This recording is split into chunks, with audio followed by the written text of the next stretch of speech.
ትናንትና የገጠመህ የሆነ አስቸጋሪ ነገር ወይ ዛሬ ወይ ነገ ይፈታል፣ ወይ ደግሞ ባይፈታ እንኳን አንተ አይምሮህን አዘጋጅተህ ያ ነገር አንተ ላይ ምንም አይነት አሉታዊ ተጽዕኖ እንዳያመጣ ማድረግ ትችላለህ። ወይ ትላመደዋለህ፣ በትንሹ ትላመደዋለህ፣ ወይ ደግሞ አልፎ ታየዋለህ።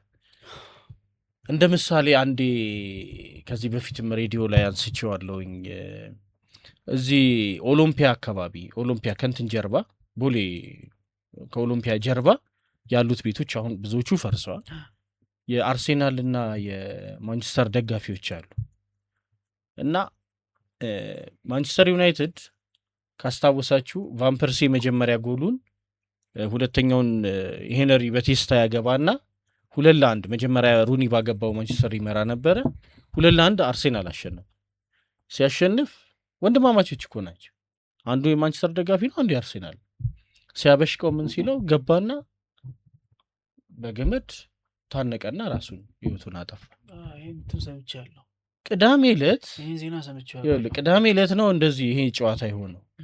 ማክሰኞ ነው ረቡዕ ዕለት ከሮማ ይጫወት ነበር በቻምፒየንስ ሊግ። ማን? ማንቸስተር ዩናይትድ 7-0 ነው የረመረመው። ይሄ ልጅ ቅዳሜ ራሱ ላይ ያንን እርምጃ ወሰደ። ማክሰኞ ደግሞ ማንቸስተር 7-0 አሸነፈ።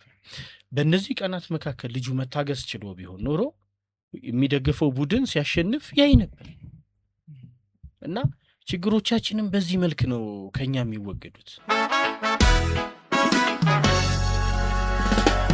አቤት ቢዲያ አቤት አቤት